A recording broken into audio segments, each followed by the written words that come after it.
Oh, my clothes got so many cold, got so far to go.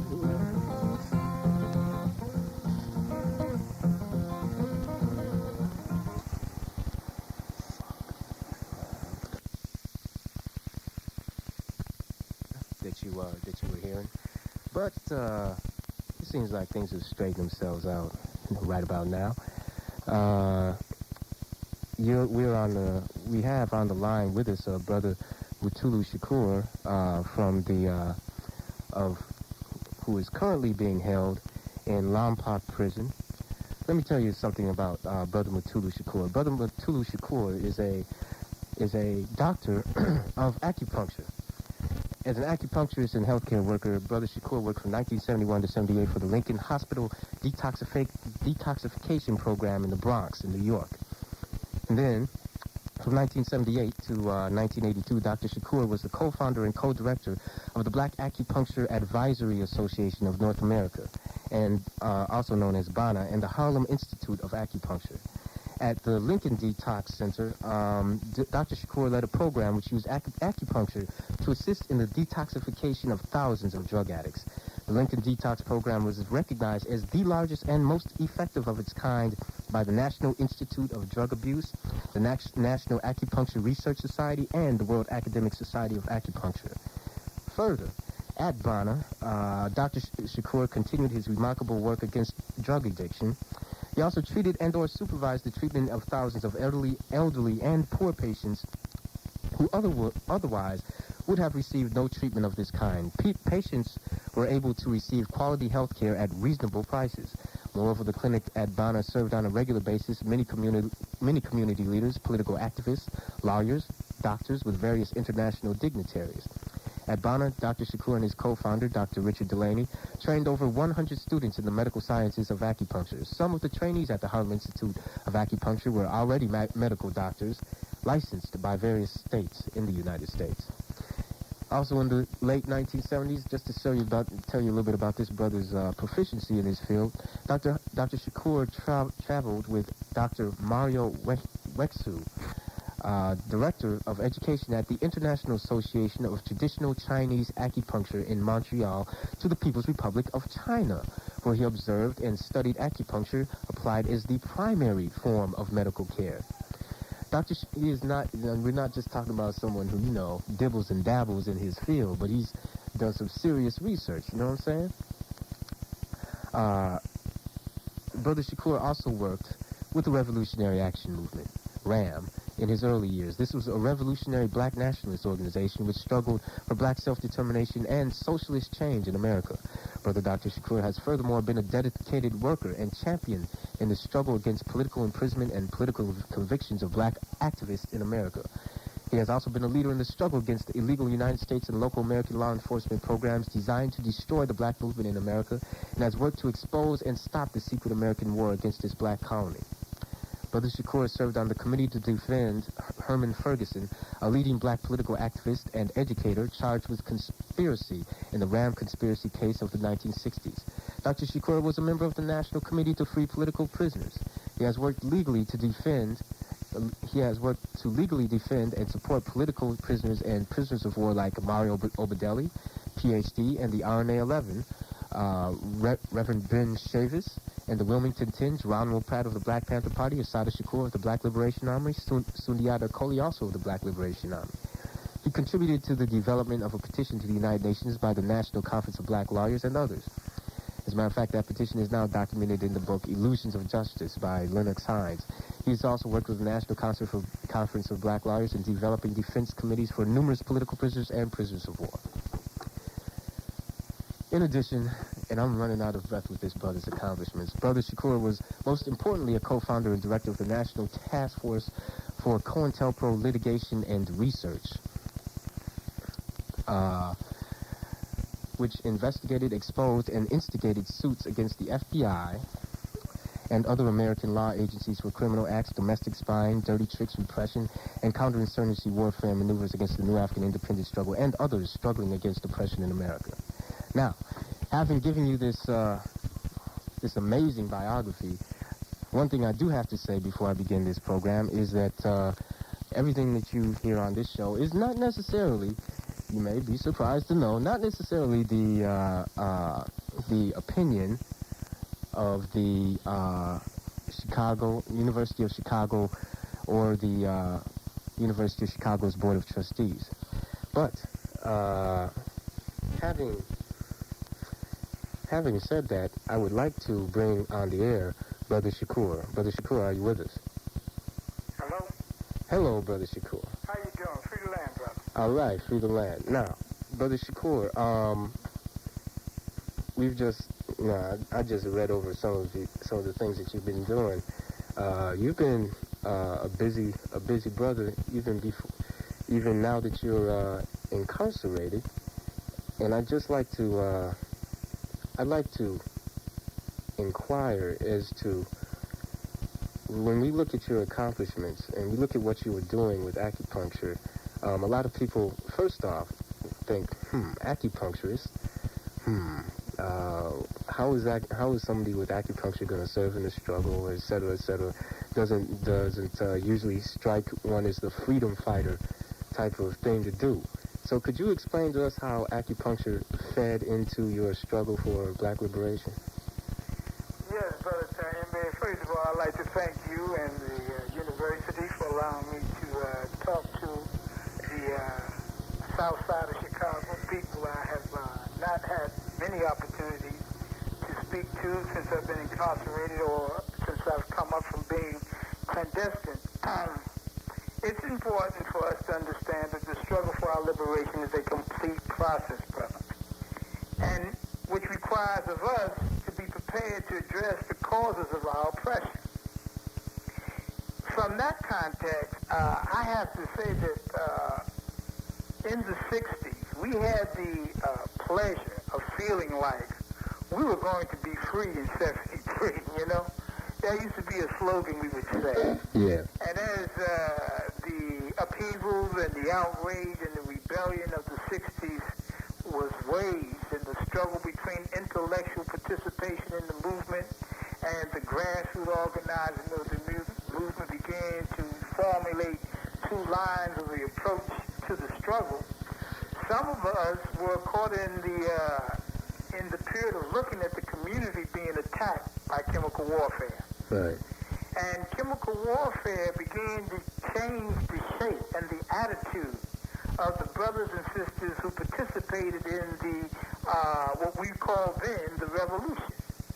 Whether it be the civil rights aspect of integrating into or assimilating into America, or whether it be the revolutionary nationalist aspect of fighting for, in that context and in that period, self-determination and or liberation by nationhood. Mm-hmm. So from that point of view, the ability to fight chemical warfare was a significant contribution that many organizations gave to the liberation movement, because it was at least a physical participation in fighting the ills that the community could still come to the liberation movement for assistance. For example, the Nation of Islam was very instrumental in fighting drug heroin addiction by having homes and clean up houses and sweat out houses all around the country where they could take members of the community who were addicted to drugs and help them cold turkey. So a lot of the nationalist formations and the grassroots formations began to do the same thing. A lot of brothers coming out of the penitentiary, because the penitentiary movement was important. Ex-cons was not what it was today. An ex-con was an individual who gave character, who established a code of conduct in the community. So they began to set up houses, cold turkey houses and the like, to help deal with the problem of drug addiction. So from the mid-60s to the 70s, the ability to fight heroin and other addictions that was being pushed in our community, that ability to do that with the assistance of the liberation formations and organizations became an important material aid to the community. In view of that, in New York in particular, and nationally, the National Drug Abuse Conference and Richard Nixon with Rockefeller implemented into the black community an experiment that they had been a drug that they had been experimenting on for a long period of time in Kentucky, which they had a Lexington, Kentucky experiment program. They implemented what they call a methadone maintenance intervention program. Now, methadone maintenance is a drug that was used allegedly, theoretically, to get a person off of heroin but onto methadone, monitored by methadone clinics. And allegedly, its intentions was to detoxify a person addicted to chemical warfare off off the methadone. We've seen that as a clear process of taking from the revolutionary movements and the grassroots movements an ability to stay in touch with the community and to render aid and an ability and a setting for a person to demonstrate their love for their brother and sister by spending time working with that brother and sister through that terrible period of cold turkey. Well, it sounds like we need some of that out here today with all this crack out here, you know? But this is why the methadone maintenance move was a significant move. What happened is Rockefeller, the history of methadone is a very interesting one. I don't know how much time we have, and I'm going to try to cut it short. Okay. But the methadone maintenance came into the community as a requirement for aid-dependent children, a requirement if you wanted to get on welfare, a requirement for parole, and requirement for probation. It was called the Rockefeller Program in New York. At the time that Jimmy Carter was governor of Atlanta, under him worked a man named Peter Bourne.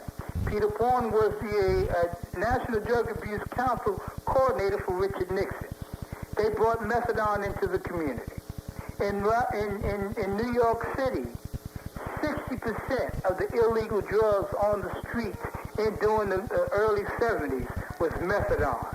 So we could not blame drug addiction at that time on Turkey or Afghanistan or the rest of that triangle. The United States government. It was coming in from Eli Lilly and the Brinks trucks that was delivering the drugs to the various methadone clinics around the country.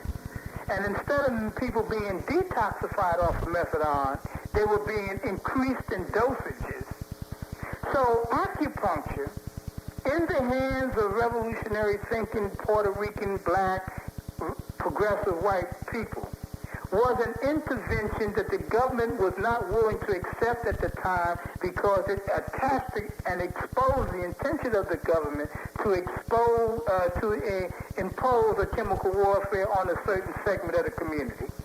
And it exposed the fact that the government wanted to control the flow of drugs into the community.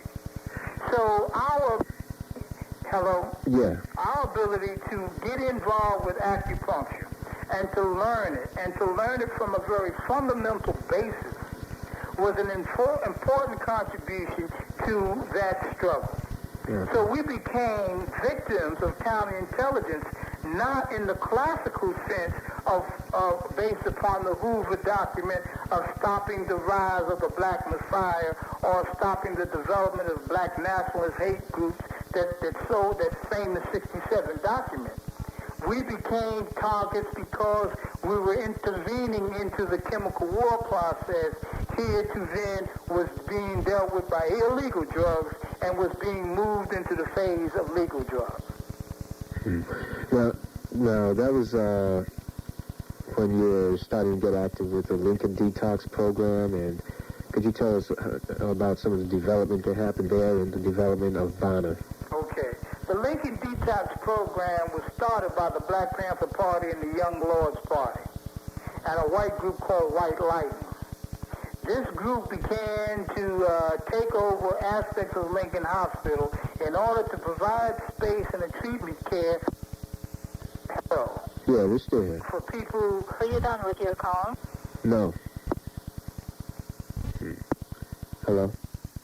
Hello?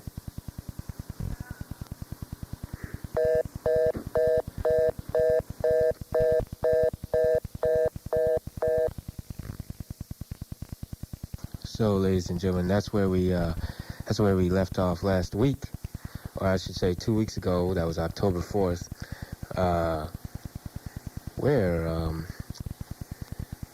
where there was just a interruption by the prison telephone operator, and well, you know, as they say, the struggle must continue, and so we're going to continue on with Brother Mutulu. So, welcoming you back to WHBK. Welcome back, Brother Mutulu. Free land, brother. All right.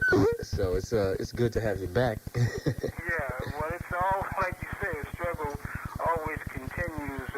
You know, we just have to be prepared for the unexpected. It's our ability to handle the strain that'll allow for us to win anyway, you know? Right.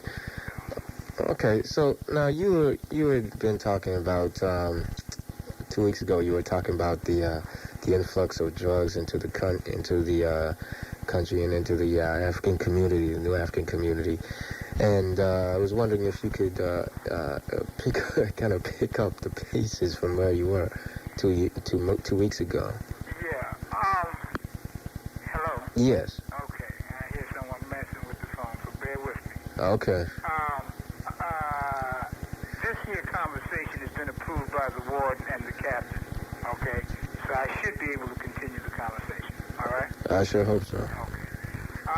I was trying to illustrate how the liberation movements and the civil rights movement and the black... Can you speak up a little, brother? Hello? Can you speak up a little? Sure. I was trying to illustrate how the civil rights movement and the black nationalist movement was very fundamental to us in the early 60s, late, mid-60s and 70s. And that one of the ways that the organizations become fundamental, respected, and appreciated from the masses is that we as organizational members or organization forms provide some type of material aid to the ills of our community and to the needs of our community. And so the drug program in Lincoln Hospital that was developed, as I said before, by the Black Panther Party, Young Lords Party, and another formation called White Lightning of ex-drug victims. This became a center for revolutionary political change in the methodology and treatment modality of drug addiction, because the method was not only quote, medical, but it was also political. And I think that was the continuing from the independent basis that the various formations had prior to the 70s. Various organizations, as I mentioned, the Nation of Islam, RAM and SNCC, and other formations dealing with the problem themselves.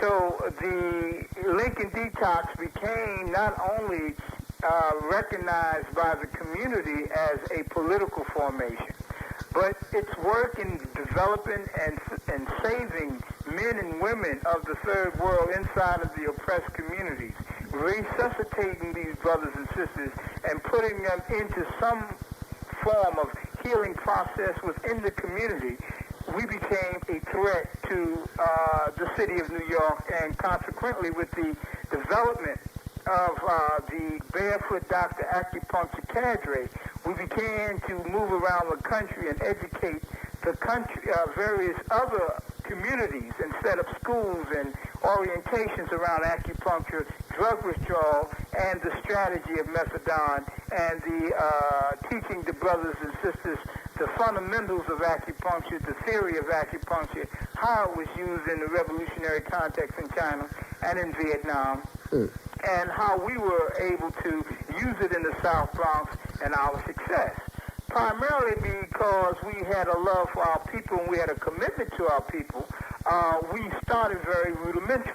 We started with just finger pressure points. And as we began began to continue and search for the truth, the information came to us. We went to China, we went to Montreal, we went around in England and Switzerland and various parts of the world to understand the theory and the application of acupuncture to drug withdrawal. So we became predictable.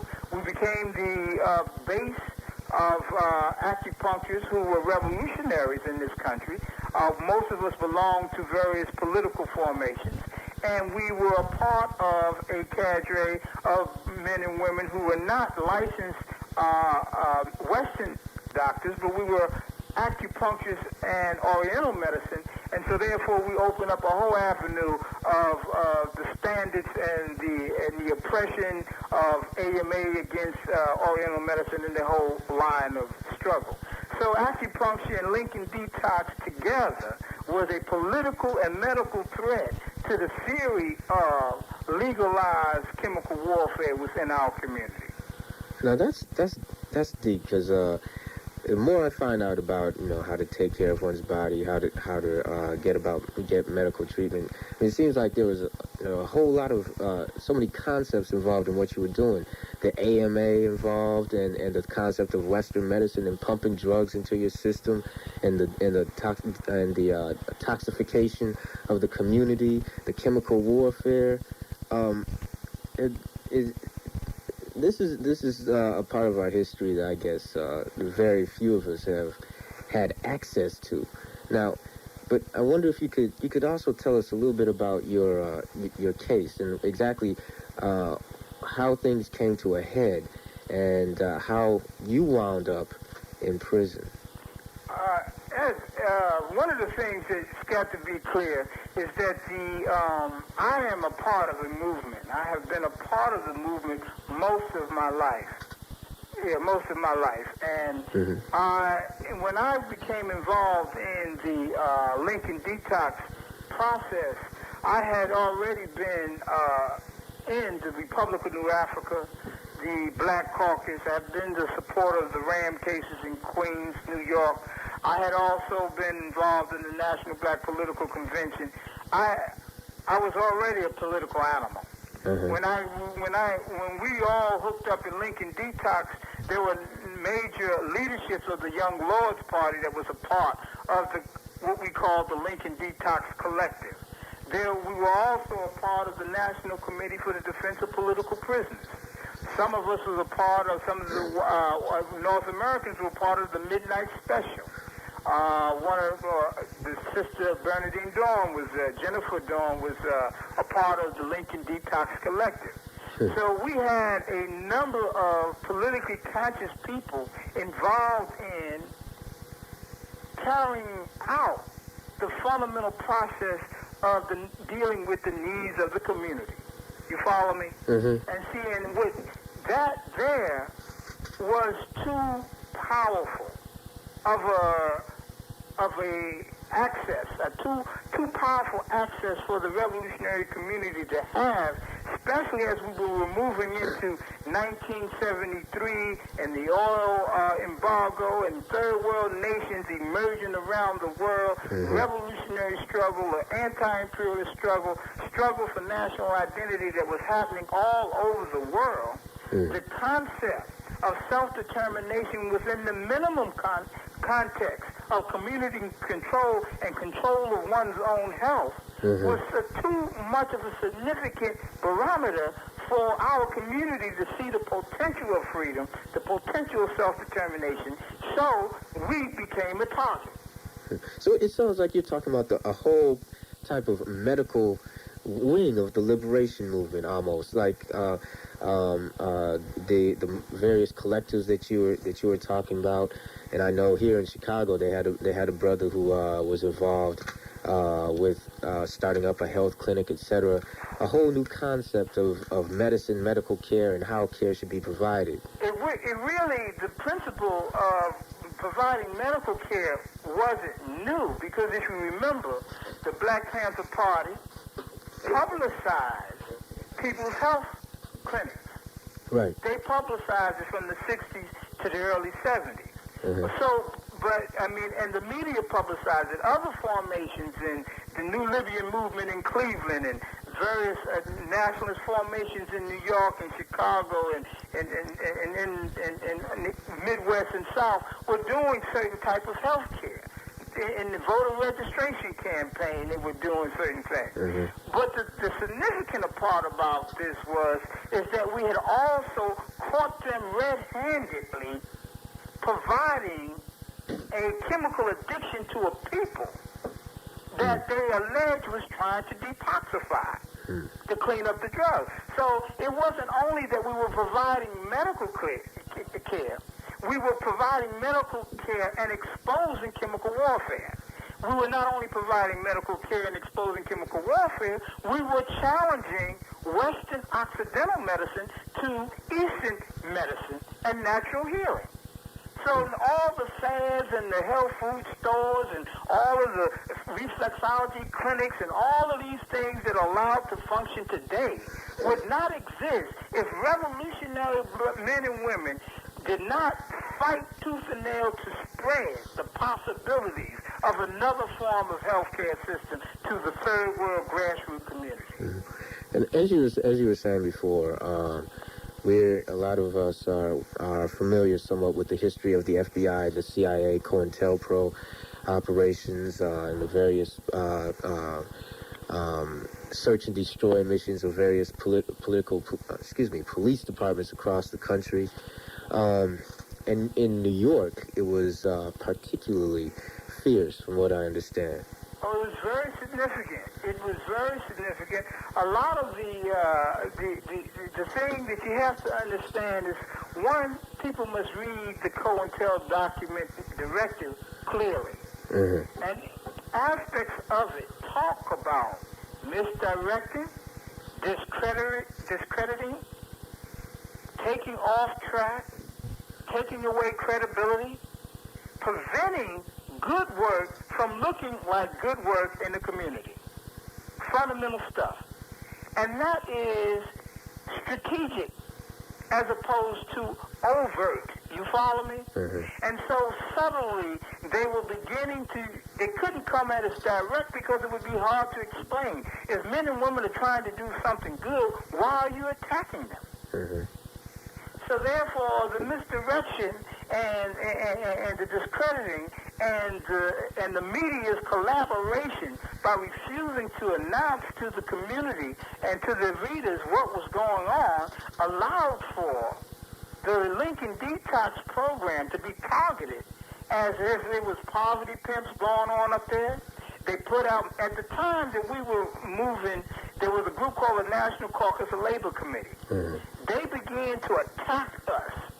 And now that we've seen their covert operations and understand them to be destabilizing and working for different forms all over the world, we realized that they were part of the covert action. Mm-hmm. We were attacked by Charles Schumer, now a congressman in Washington. He was a congressman in Brooklyn. He led an assembly evaluation of all the so-called therapeutic programs, which were residential communities where you could keep people in over a certain length of time and try to heal. Then he felt that we had too much control, that men and women had too much control over brothers and sisters without them being certified. And you know, certified men being politicized to the right-wing element.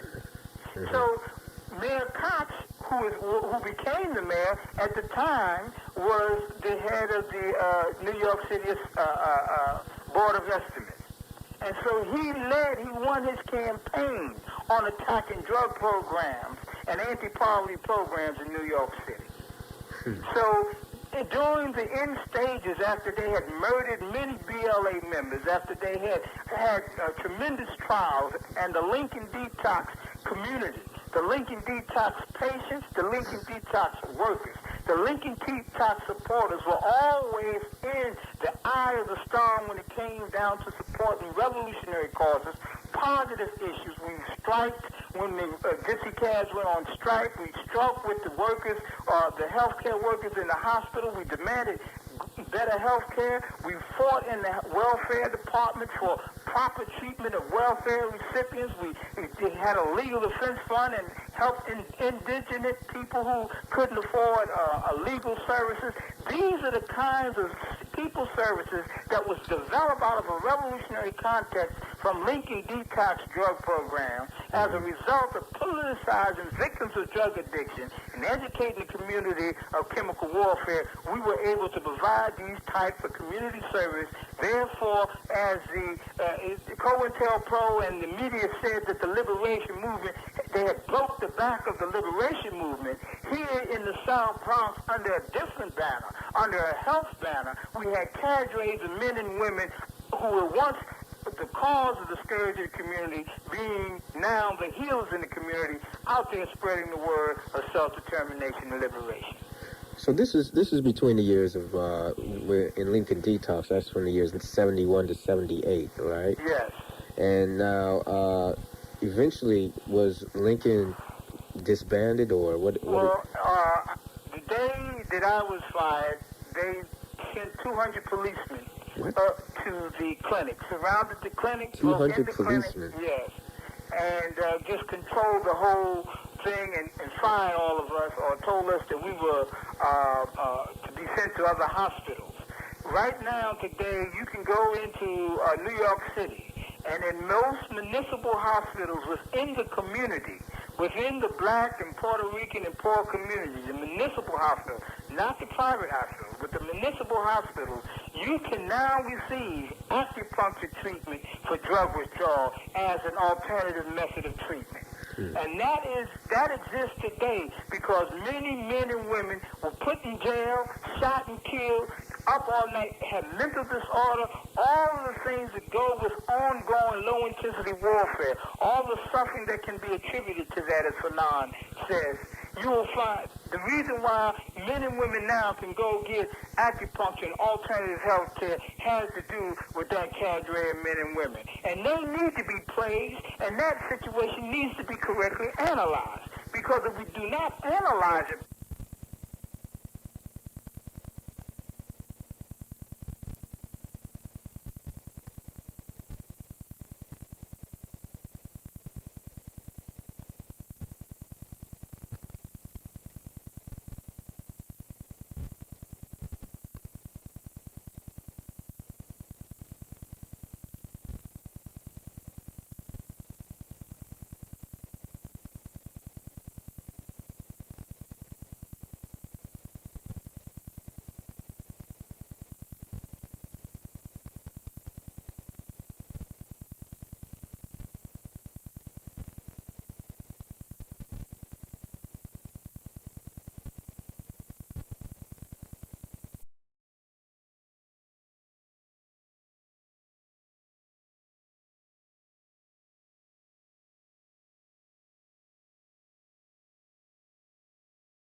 You were involved with BANA, right? Yes. BANA was the Black Acupuncture Association of North America. Mm-hmm. We went into Harlem, and we bought a home in Strivers Road and opened it as an acupuncture clinic in Harlem.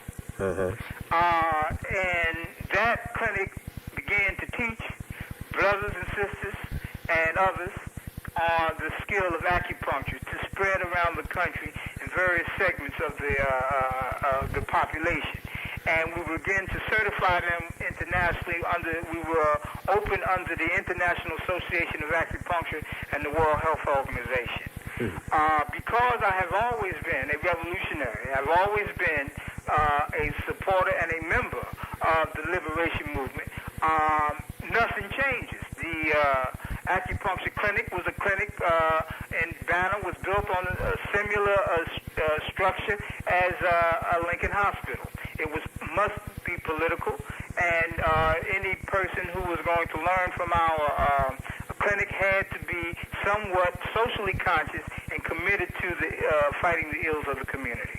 And so acupuncture, BANA became a target just like Lincoln Detox. The only difference is that it was easier to focus on BANA, to isolate BANA, in order for them to deal with this raid on BANA that happened in March of 1982. BANA became a target in a RICO conspiracy.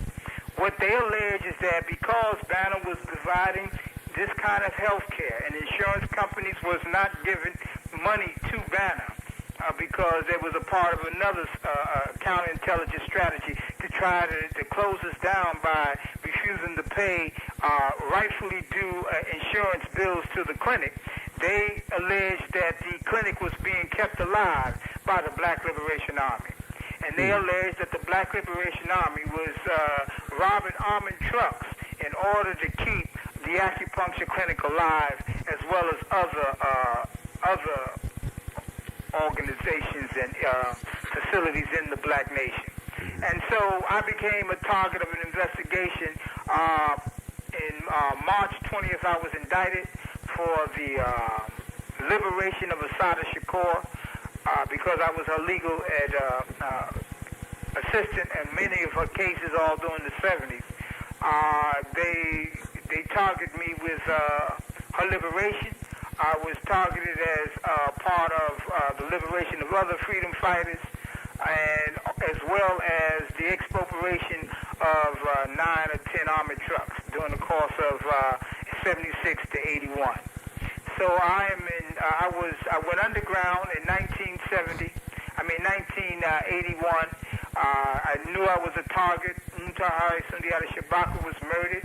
A great revolutionary by the name of Shakur, who had been a part of the Panther 21 case, who had been a childhood friend of mine, who was the leader of the Black Panther Party, who had went to Algiers and opened up the international section, was captured at the time Mutulu was murdered, and he was on trial. He was indicted for being one of the leaders of the clandestine formation of the Black Liberation Army, New African Freedom Fighters.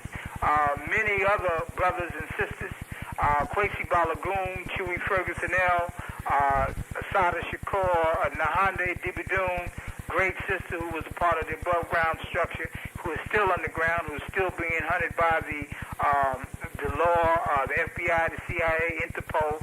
She was a sister who helped start BANA on 139th Street between 7th and 8th Avenue in Harlem. She was a great sister. She was a part of the Republican New Africa's cadre and was one of the first organizers of the New African People's Organization. Many people know of Assata Shakur, and they should, but there are many. There's another sister named Nahanda Dibidoon that they have been hunting and trying to catch ever since we went underground. And she's a great comrade, a great sister, and our sisters need to know about her. She was a very important contributor to the development of acupuncture and drug withdrawal in the black community, the New African community. So we felt the wrath of COINTELPRO. We were also, prior to and during the time of the Lincoln Detox process, my political work was the National Committee for the Defense of Political Prisoners and the National COINTELPRO Litigation and Research Committee. Now, that formation was made up of various political formations and organizations who had suffered during the decline of the revolutionary movements. These formations were victims of counterintelligence and COINTELPRO and low-intensity warfare. We came together to try to find out why we, of political formations such as the African People's Party, the Republic of New Africa, All African People's Revolutionary Party, the black segments of the Black Panther Party, segments of the House of Umoja, how come we could not sit down and unite and further the struggle for human rights of New African people in America and for socialist development of our struggle? And that discussion and those people coming together made us realize that we had not thoroughly understood and accepted low-intensity warfare and counterintelligence in relationships to the ideological struggles that we were having, so-called petty contradictions between ourselves. And so that committee became the National Committee, National Committee for the COINTELPRO Litigation and Research. And what we did was begin to go out and look at issues that were dividing us. Excuse me, brother. Give us an idea of what time period you're talking about right now. Now we're talking between 73 and 77. Okay, I just wanted to get that. Right. We're talking about after Shakur was captured, and Zaid Malik was killed, and Shakur was killed, and Sundiata Acoli was captured. Okay. Okay, because between 70 and 73, there was complete assassination of BLA members. There was assassination of potential organizers within above-ground formation. There was also false charges and Martin Sarge all over the country. Men and women were falling to all kinds of various situations. Now, this happened somewhat different than the 67 to, let's say 66, because we have to put in Ahmed Evans and what happened in Cleveland. From the 66 to the 70 period, where the consensus of the police and the FBI and the white community was that direct attacks against visible fronts of the Black Liberation Movement was legal and proper. You follow me? Yeah. So that many organizations who had storefronts, who were providing various care and office open to the community, were being militarily attacked. You follow me? Yeah. And those attacks began to kill the momentum of the visibility of liberation formations within the community. So after they confronted us in that fashion, from 70 to 71, the low-intensity hunt and destroy methods was the second phase of COINTEL, and us killing each other. I mean, I think a lot of people in the audience wonder what low-intensity warfare is, but in terms of clearing it up, it's the same tactics that the United States government used against Chile, used against El Salvador, and uses around the world to destabilize governments and in here in the United States to destabilize the African community, the Native American communities, the Puerto Rican, the island of Puerto Rico, etc., etc., etc. And it's nothing spooky about it. Exactly. I think a lot of times we put titles on things to cut the explanation, right. And where we need to put the explanation, make the explanation more clear. Low-intensity warfare is very simply put, is to play on the weaknesses and uncovered flanks of organizations that are a threat, or formations that are a threat to the powers to be or to your adversary. As it relates to us and the United States government and military government, we, the liberation movements, were infiltrated with agents. Money was stolen, and we would begin to accuse each other. Work that we were doing to educate and propagate to the community was being subverted and converted because we did not control the media process. Our own egos was being used against us very fundamentally. Your mail was being stolen when you expected the mail to come from this, that, or the other. Shoestring budgets was being stretched to the limit so that we would fail to make certain deadlines. So we began to feel inconsistent, impotent, incompetent, and we felt that the things were falling apart. So our morale began to weaken. And so with a weak morale and a vicious military attack, an assassination of a key leader, or a car accident driving them off the road, or an addiction of a supporter or something, anything that can break down the fundamental structure and the spirit of a formation is low-intensity warfare, where you're being attacked every day, but it's not the clear lines that you anticipate. And it's not haphazard attack. It's a very fundamental, thought-out, programmatic attack at the weaknesses that have been reported by the agent to the superior. Okay, now, and you experienced a lot of that, as you were just saying, in Bana and in the detox, the Lincoln detox. And as a matter of fact, one of your fellow doctors was killed or died on the scene? Or? Well, Lincoln detox was a hotbed for COINTELPRO. During the time from 71, 70 to 77, we suffered at least 3 or 4 assassinations. The most notable assassination, if you remember, we were talking about the fact that we had, we were unlicensed in Western medicine, but licensed in Eastern medicine. Yes. Well, during the time that we were licensed in Eastern medicine and practicing acupuncture, the only way that we were able to maintain and continue was that we had a Western doctor to support the work program. He was the sign-off person. Okay. This person was not necessarily have to be an acupuncturist. Matter of fact, they prefer he not be, or she not be. And during the course from 70 to 73, initially it was a man by the name of Frank. One was Steve Levine, was the first doctor at Lincoln Hospital, but he was not an acupuncturist. A man by the name of Frank Apfel, MD, was one of the first Western medicine doctors working with the cadre. We evolved the acupuncture collectively together. He left, and there was a man by the name of, his name was Richard Taft. Now, Richard Taft was the grandson of President Taft, or the great-grandson of President Taft. When Frank Apfel left, Richard Taft was the resident doctor okaying the Eastern treatment modality. You follow me? Yes. And so, therefore, he was essential to us in terms of continuing treatment. Okay. At the day he was murdered, 2 days before he was murdered, Charles Schumer and the National Caucus of Labor Committee created an attack, a verbal media attack as well as a mass rally to create a diversion of energy from the Lincoln Detox program.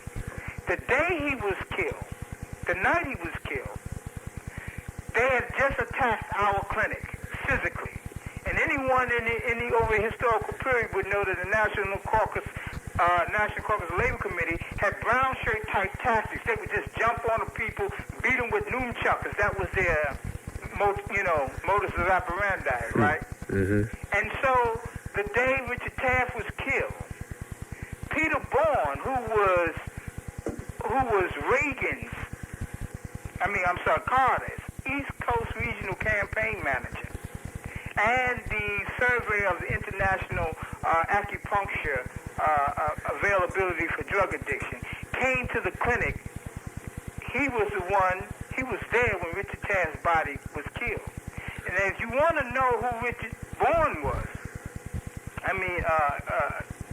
Bourne, his father was the person in Grenada who owned the American Medical University over there, who called in the troops saying that the Americans was under attack. So his son was there the same day that the grandson of Richard Taft was murdered. Now, the murder was he was shot up with drugs in the back of the auditorium. That's how he died. So that was to discredit the acupuncture clinic as if the doctors of the clinic was drug addicts. Right, right. That he OD'd. And now, even if you accept the fact that he used drugs, which we don't, why would he use it in the back of the auditorium and die?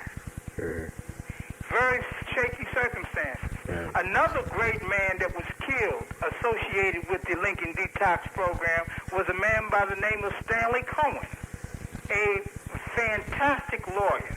This man had won every case that we had from Lincoln Detox, BLA cases, cases dealing with rights of welfare clients, workers' rights. He had defended Assata Shakur through 3 major trials.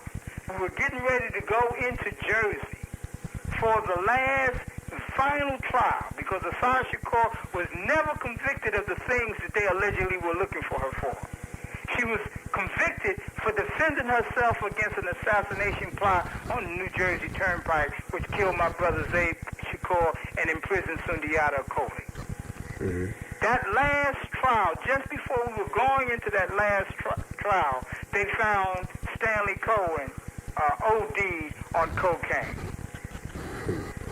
He was the best attorney that the clinic had and that the revolutionaries had at that time. Not famous like the rest of them. Okay. Now, we've covered so much. It's been so fascinating. And I want the reason why I'm covering all of this is because when you read about me in the big dance, or you read about my POW position in the courts and the stand I take on international law as it relates to our struggle, when I say that I'm a prisoner of war, I'm talking about low-intensity warfare. I'm talking about a warfare that has been sanctioned as legitimate war by the Protocols 1 and 2 of the International UN Convention. You follow me? Yeah. And I'm saying that we have to recognize that our suffering cannot be passed off as criminal, follow me, violations. I am a part of a liberation movement. I accept that. I accept the fact that the United States government has waged war on us as a people. And I believe that my actions are part of resistance to that war. Consequently, I am captured as a prisoner of war. You follow me? Yes. And so when I tell you what the war is like, when I talk to you about acupuncture, and I talk to you about healing, and I talk to you about legal work, and I talk to you about welfare work, that work is work that must be considered war work. You follow me? Right. Because if we are to save ourselves, we must be clear about what we're dealing with. The unclarity creates the confusion. You follow me? Right. And so I give you this whole background because when you read about me or when they say things, I mean, most of the time they don't like talking about me because they can't make me a classic criminal. They can't make me a petty thief. You see, they have to deal with the whole. You can't deal with the part. And so when we talk about all the freedom, like Abdul Majid of the Queens 2 and Bassir, these men worked on housing. They worked for better housing in areas like Chicago and New York and Detroit and Philadelphia and Boston. We know what it is to have hot water flats. We know what it is to have rats and roaches and the landlord not coming in taking care of that. More tropical areas might not understand the significance of fighting landlords and slumlords. You follow me? But these brothers, that's the work they did in the community. And so now they are in jail fighting for a new trial for allegedly killing a policeman. You got Mimir in Philadelphia, who was a radio personality, a person who dealt with media, who gave the news, who dealt with the arts of African people, new African people. He's getting ready. They're trying to execute him for defending himself against a policeman. Now, how can you execute a political prisoner, a prisoner of war? You can't do that and not violate the treaties of war.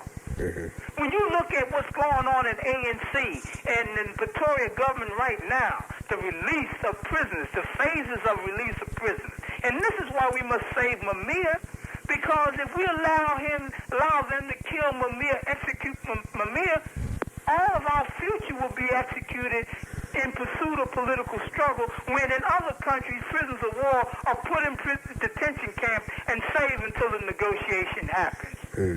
Well, I find that in this country, most people say prisoners of war. Well, you must be talking about those people that Ross Perot is talking about, or somebody, something like that. There aren't any prisoners of war, political prisoners in this country, and I think that's part of the myth that we have to dispel. Well, it's a myth. It's because our movements, our people who deal with the media, do not interpret our situations properly.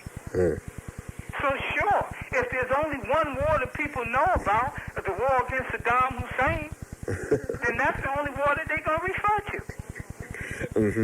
The war against drugs, Noriega, then that's the only war they're going to refer to.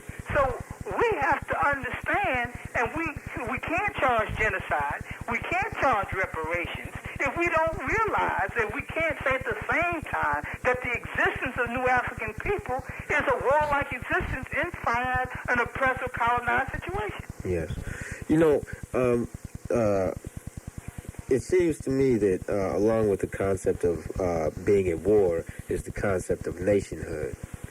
And when we talk about the concept of nationhood in context of black people, of New African people, we're talking about a land base on this country. And I wonder if you would tell us, if you could just elaborate for me, how through your struggle you came to become a New African. I mean, what compelled you? What were the things that compelled you to identify yourself as such? Let me just say this. You can't put the cart before the horse. Okay. Right? Yeah.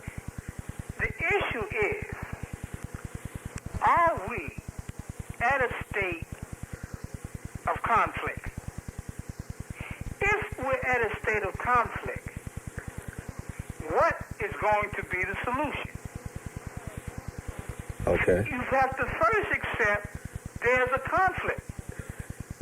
If you don't accept there's a conflict, then you can't fathom a separate nation. And if you do, it's egotistical. Well, I want my own. It's without basis. But if you understand that we do not coexist in a vacuum, that we are in a life and death struggle, that the history of us being brought here and how we're treated since we've been here demands that we come up with some formula to resolve this contradiction, or else our condition and our circumstances might be the cause of the fall of all humanity on the planet Earth. Because we must be free. Now, everybody doesn't agree with that scenario. You follow me? Yeah, that's true.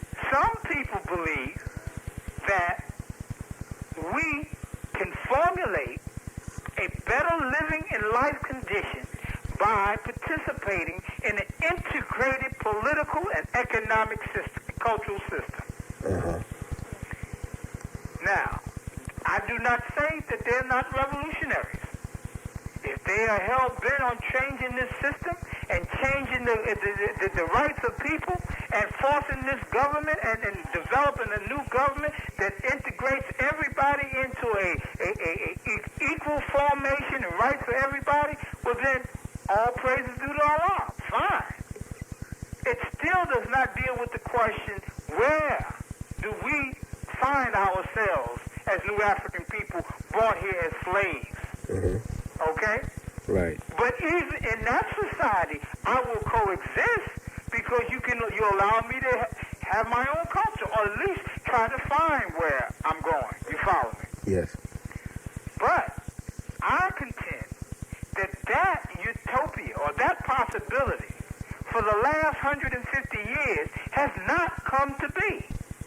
And in the process, we have been dying. And in order for us to understand are fighting for, we must label what we're fighting for. And I'm fighting for a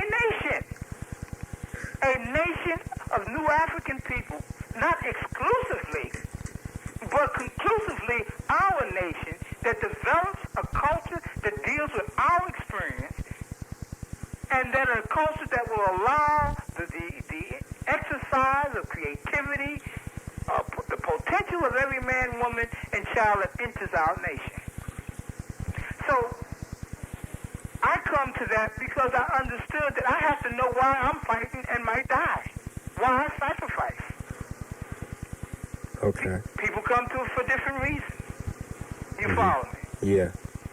And so we can intellectualize it. We can talk about what Malcolm talked about, that all struggle is fought for land.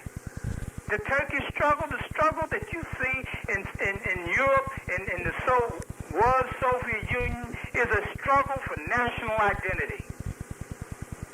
That the different nations in the Soviet Union feel that they must have their own land base, they must make their own decisions, and formulate their own policies as it relates to other peoples in the world. And that was the mighty Soviet Union. So are you saying that that is not possible in America? And if it is possible, it's going to be a war of Armageddon? Well, I might agree with you. But it does not take away from the fact that you must know why you're fighting and why you're sacrificing and why you might die. Okay. You can't be vague about that. Okay. Because what we're struggling for is the control of the natural resources. And what you saw in Saudi Arabia, Kuwait, and Iraq was a struggle to take a piece of the natural resources that has escaped the U.S. imperialist powers because of the emergence of territorial nationalism.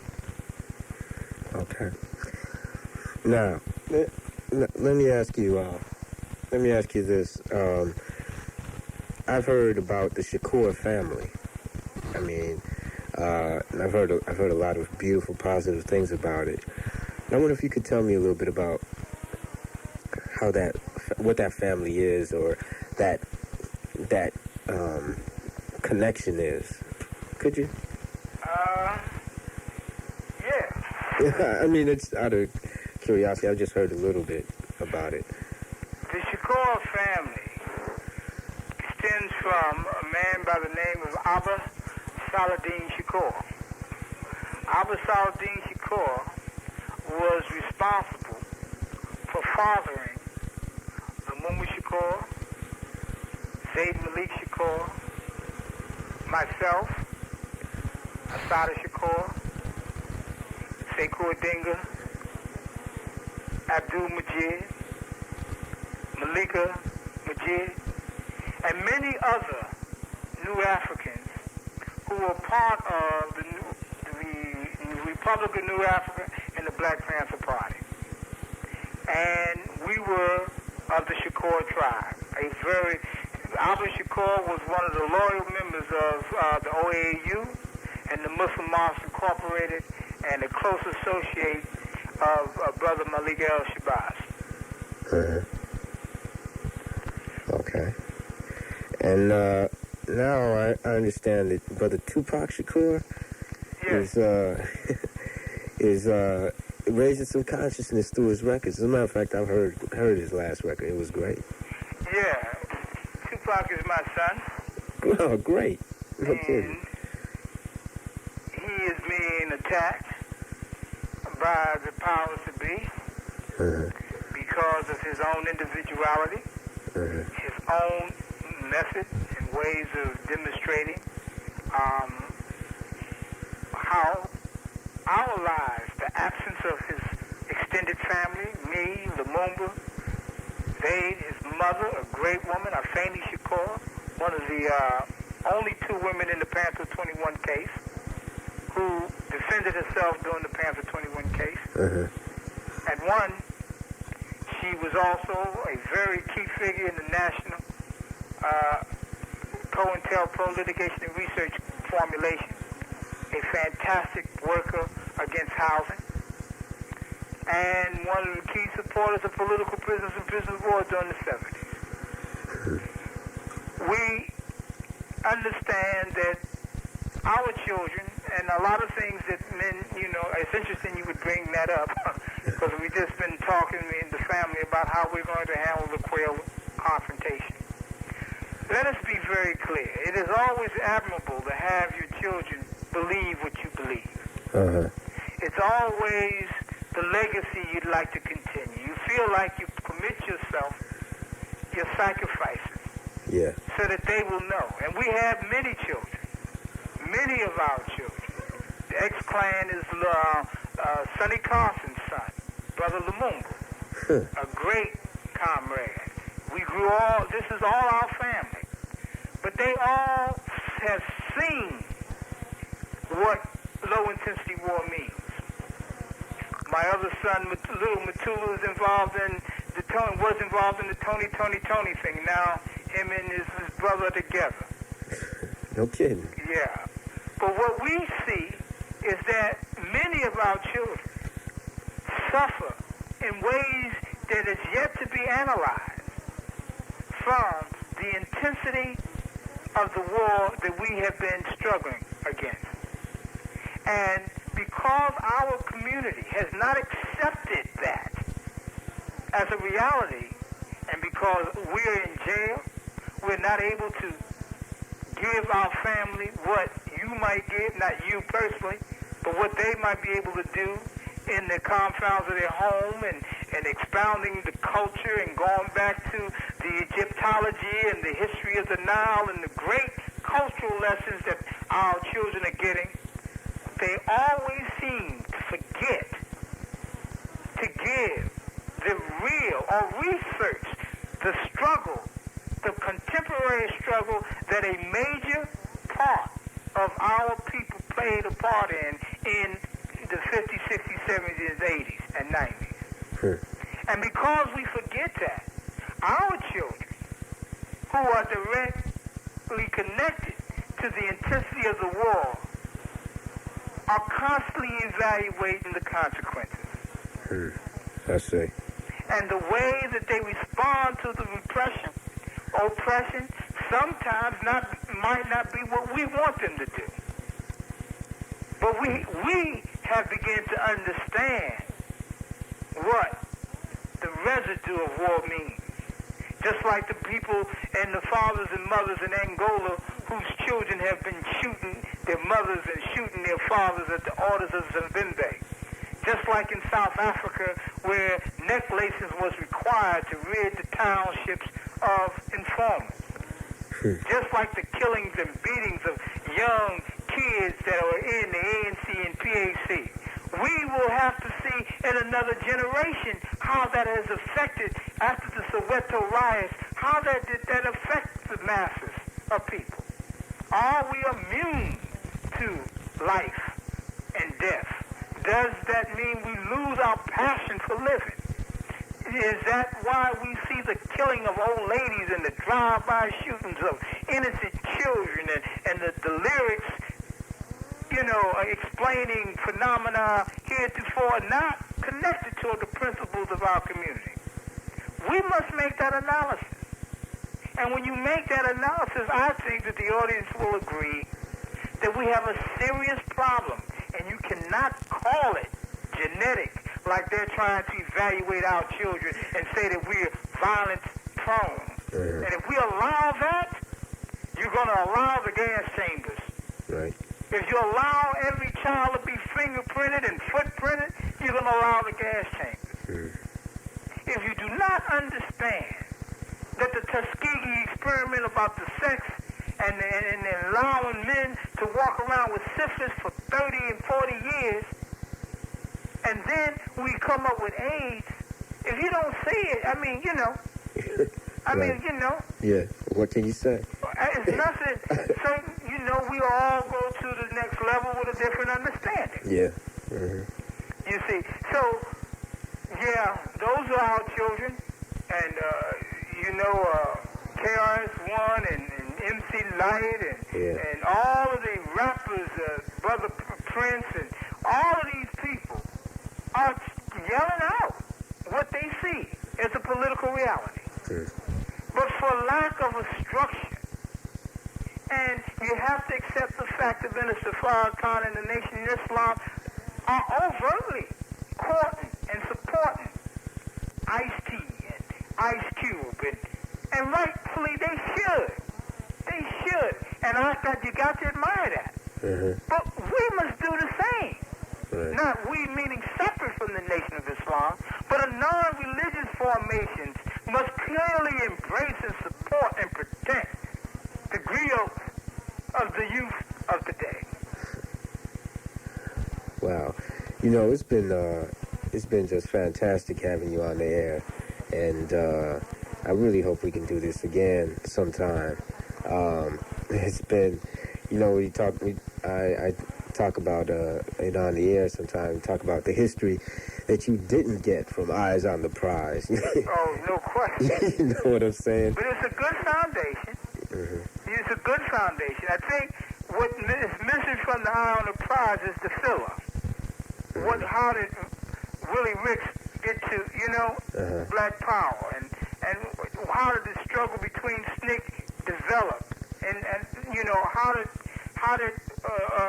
the love that you've seen between Martin and Kwame Ture, even though they disagreed tactically. Yeah. I think it's important to see that when the Deacon's Defense for Defense was securing the men and women marching from Montgomery to Mississippi, that they were being protected by the Deacons for Defense. That was a capitulation on Martin's behalf that security was needed at some point. Right. So everybody was growing, you know? It's an evolutional process. Right. And we have to analyze that. One of the things that it made clear is that we had to clearly define what it is we want. Nonviolence cannot be an objective. It can be a strategy, but it can't be an objective. Okay, brother. Well, we're about to sign off right now because I'm about to run out of time in about 2 minutes. If there's any final message that you'd like to shout out to the Chicagoland audience and whoever else this may go out to. Yes, I'd just like to say that I've met some great men that just come out of Chicago that have been in prison. It's my first time in prison. I think that all the communities need to come closer together. I think that we have to realize that we must support our political prisoners. We must internationalize our support for our political prisoners. We must make that a requirement for our support for other causes, because all other causes support their political prisoners. It is not sufficient for the whole half of America to raise up for Nelson Mandela and not raise up for Sekou Odunga and Mumia Abu-Jamal and the rest, Geronimo Pratt. Right. We must see our struggle in its proper context. And we must see the severity of it. And we must have more love for each other, and we must stop being afraid to be in the community offering the solution and deal with it completely and decisively. All right, brother. It's been good having you on there. Okay. Free the land. Free the land and the man. All right. Okay, right. Bye-bye.